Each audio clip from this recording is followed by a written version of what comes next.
Bem-vindo ao Prévia, e aqui é a nossa última aula. Você está gostando?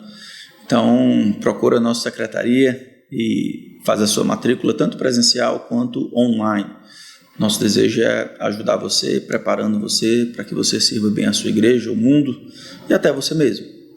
Então, nós deixamos 12 passos que nós temos recomendado, que nós estudamos a fundo aqui na matéria de exegese do Novo Testamento. Estudamos grego 1, grego 2, grego 3, e aí depois a exegese, que é uma aplicação do grego, por isso que eu falei da gramática grega da última vez, a exegese, que é essa ciência da materialização dos princípios hermenêuticos para a descoberta de significado, tá certo? Descobrir o que é que o texto está dizendo.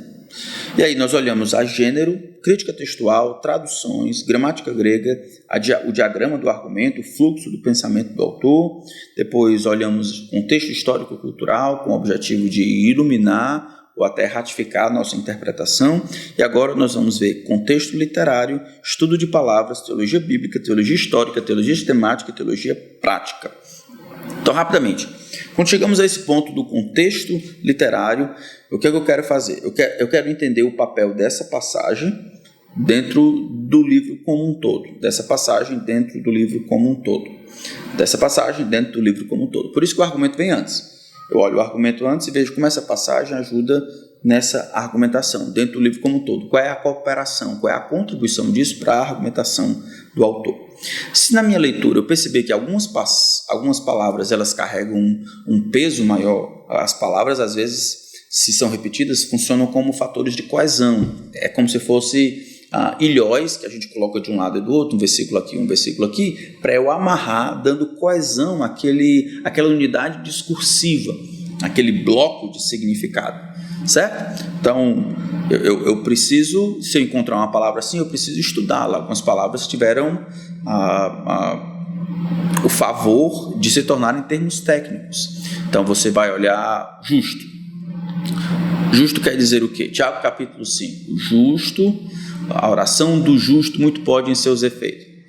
O justo é aquele que é justificado na teologia de Paulo, por exemplo, aquele que é declarado inocente com base nos méritos de Cristo, ou justo é aquele que tem uma vida piedosa próxima de Deus.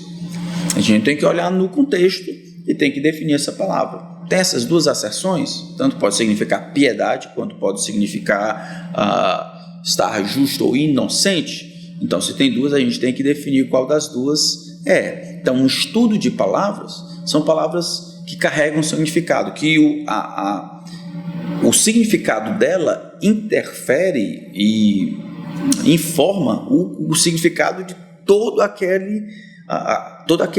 unidade discursiva. Então, é muito importante que a gente compreenda isso, certo? Estudo de palavras. Existem alguns livros importantes que nos ajudam no estudo de palavras.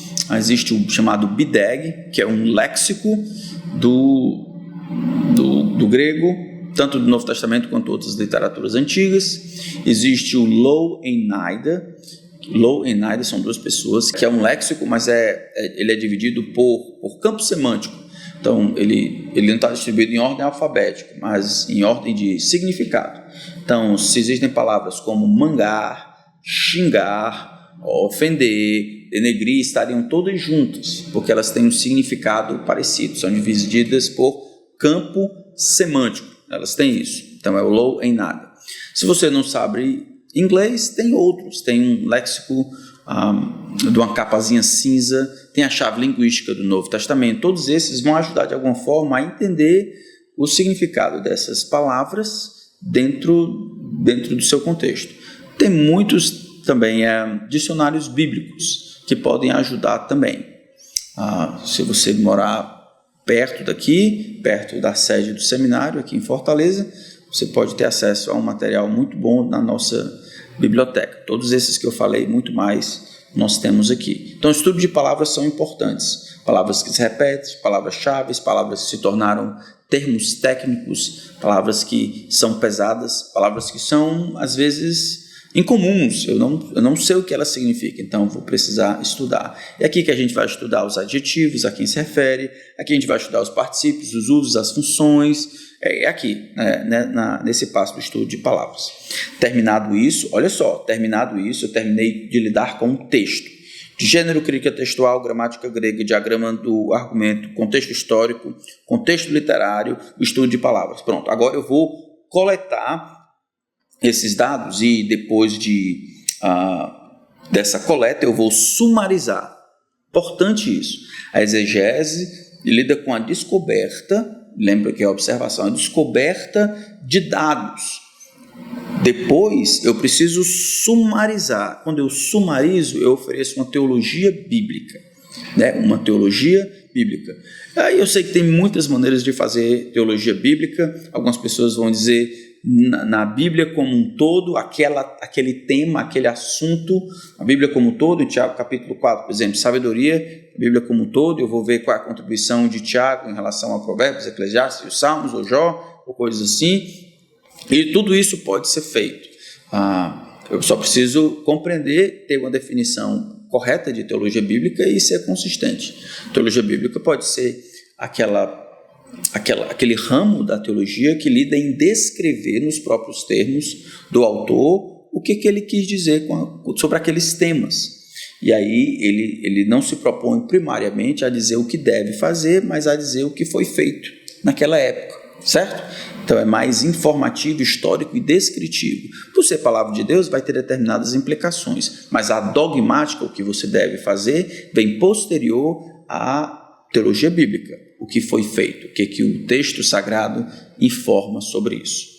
Então, depois da teologia bíblica, nós temos a teologia histórica. Como é que aquele assunto, aquele texto, ele foi lidado ao longo da história? Como é que as pessoas perceberam? E aí, Tiago e Paulo, por exemplo, existe uma aquarela gigantesca sobre como é que a gente lida. Um diz que a fé sem obras é morta, outro diz justo vive é por fé e tal. Como é que a gente lida com tudo isso? Historicamente, isso foi motivo de rivalidade. Então, se você vai estudar esse texto, é bom que você olhe a teologia histórica, historicamente. Depois da teologia histórica, nós temos a teologia sistemática. Se a teologia bíblica é sumarizar os dados que foram extraídos por meio de processos exegéticos, como gênero, estudo de palavra, dado conta da gramática grega, a histórico-cultural, essas coisas. Agora eu preciso sintetizar. Então, eu sumarizo os dados na linguagem deles, a teologia bíblica. Eu vejo como esse assunto foi visto ao longo da história, isso é a teologia histórica, e aí eu sintetizo. Eu pego as informações aqui e eu sintetizo por toda a escritura. Eu pego o que esse texto está me dizendo, as informações aqui, o sumário que a minha teologia bíblica me ofereceu aqui, e eu pergunto, o que a Bíblia diz sobre isso? Quando eu digo o que a Bíblia diz, o que a Bíblia como um todo, eu não vou dar conta das exceções, os vales, eu vou olhar os picos. E talvez Tiago capítulo 4, por exemplo, é um dos textos mais claros que fala sobre a sabedoria. Então, o que a Bíblia diz sobre sabedoria? Eu não posso ignorar Tiago. Tiago vai dar a sua contribuição na sintetização da informação para essa resposta para a pergunta, o que a Bíblia diz sobre sabedoria. Isso é teologia sistemática. E aí, por último, qual é? Teologia prática. A teologia prática é a aplicação. Então a gente viu a observação, interpretação e aplicação, e a gente desmembrou, quebrou isso em unidades menores. A aplicação continua aqui, sendo absolutamente necessária, é a resposta para a pergunta, e daí? Sim, e daí que a gente está falando de sabedoria? E daí que a sabedoria descrita em Tiago capítulo 4 é dessa maneira? Não é resultado de meditação, mas é o resultado de oração, Tiago capítulo 1, versículo 5, se alguém necessita de sabedoria, peça a Deus. Deus concede sabedoria, então não é produzida de dentro para fora, é de fora para dentro. Então, se essa é a informação, tá, e daí? É isso que significou, mas e daí? Então agora vem a hora da significância, teologia prática. Alguns vão dizer que nesse momento em que a gente demonstra se de fato entendeu a palavra de Deus. Se as pessoas não souberem o que fazer com aquilo que sabem, talvez elas não saibam direito. Se você não sabe o que fazer com o assunto que recebeu, né, com a verdade que recebeu, provavelmente você não sabe direito o que deveria saber. Então, a teologia prática responde à pergunta: e daí? O que eu devo fazer com isso? E aí, 3 tópicos para ajudar. Tanto para você e para os outros. Você explica, isso é, você informa, por causa disso, você deve saber isso. Porque sabedoria é dada por Deus, não é conseguida por méritos, mas é requerida em oração humilhada e submissa e é doada por Deus. Você deve saber que você não consegue produzir oração. Deve saber que Deus doa oração, né? Aí você pode ilustrar o que você acabou de explicar, como, né? Ou melhores ilustrações são aquelas que estão na Bíblia, mas pode encontrar outros. Por exemplo, Salomão, ele foi dormir mais ou menos ignorante, orou a Deus, Deus concedeu, no outro dia ele é testado e aquela sabedoria vem do alto. Não foi conseguida, ele não deu tempo nem de viver, de estudar, de ler, de meditar, prospectar, não. Ele recebeu de Deus e Deus deu a ele condições de, assim, da noite para o dia. Essa é a ilustração. Depois de explicar e ilustrar, então você pode desafiar a você primeiro, obviamente, depois aos outros. Então você deve fazer isso. Você deve dedicar tempo pedindo sabedoria até que Deus conceda. Porque se Ele disse que vai conceder, então você deve pedir até Ele dar, pedir até que seja evidente que Ele lhe deu sabedoria incomum, não ao longo dos anos somente, mas do céu, sabedoria do alto. Certo? Esse é o último passo. Teologia prática. As consequências inevitáveis, os desdobramentos, as significâncias daquilo que nós vimos. E com isso nós terminamos o nosso prévio. Se foi muito para você, não foi, porque você está cansado.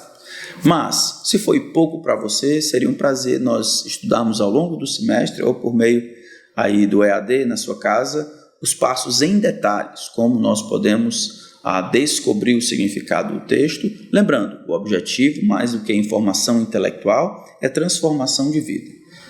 Aplicar esse texto a você mesmo, à igreja, sua família e ao mundo, né? Para que a palavra de Deus, que não volta vazia, tenha livre curso e opere o que ela deve fazer, as coisas que Deus tem planejado para ela, tá bom? Então ficamos por aqui, até o próximo prévio.